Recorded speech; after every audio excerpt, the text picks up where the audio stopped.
বিসমিল্লাহির রহমানির রহিম। রোকেয়া হোমিও হলের পক্ষ থেকে সবাইকে সালাম ও শুভেচ্ছা। আমি মোহাম্মদ আওরঙ্গজেব। আজকে আলোচনা করব অনিয়মিত পিরিয়ড নিয়ে, যেটাকে আমরা বলতে পারি ইরেগুলার পিরিয়ড। তো অনিয়মিত মাসিক হলো একটি অবস্থান যেখানে একজন মহিলার মাসিক ঋতুচক্র স্বাভাবিক সময়সূচি অনুযায়ী ঘটে না।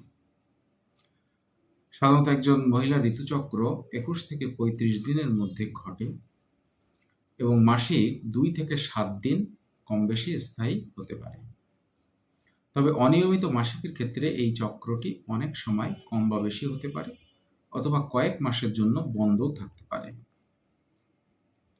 অনিয়মিত মাসিকের কিছু সাধারণ কারণ থাকতে পারে, যেমন হরমোনের তারতম্য, পলিসিস্টিক ওভারিয়ান সিনড্রোম, অতিরিক্ত মানসিক চাপ, থাইরয়েডের সমস্যা হলেও এরকম সমস্যাগুলো হতে পারে। ওজন খুব কম অথবা ওজন খুব বেশি হয়ে গেলেও এ ধরনের সমস্যা আসতে পারে। জন্ম নিয়ন্ত্রণ পিল বা অন্য কোনো ওষুধের প্রভাবেও অনিয়মিত পিরিয়ড দেখা দিতে পারে।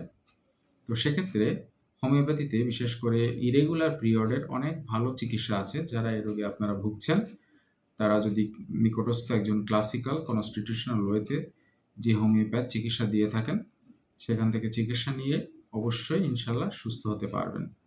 ধন্যবাদ সবাইকে। চ্যানেলটি ভালো লাগলে সাবস্ক্রাইব করবেন এবং লাইক কমেন্টস করতে অবশ্যই ভুলবেন না।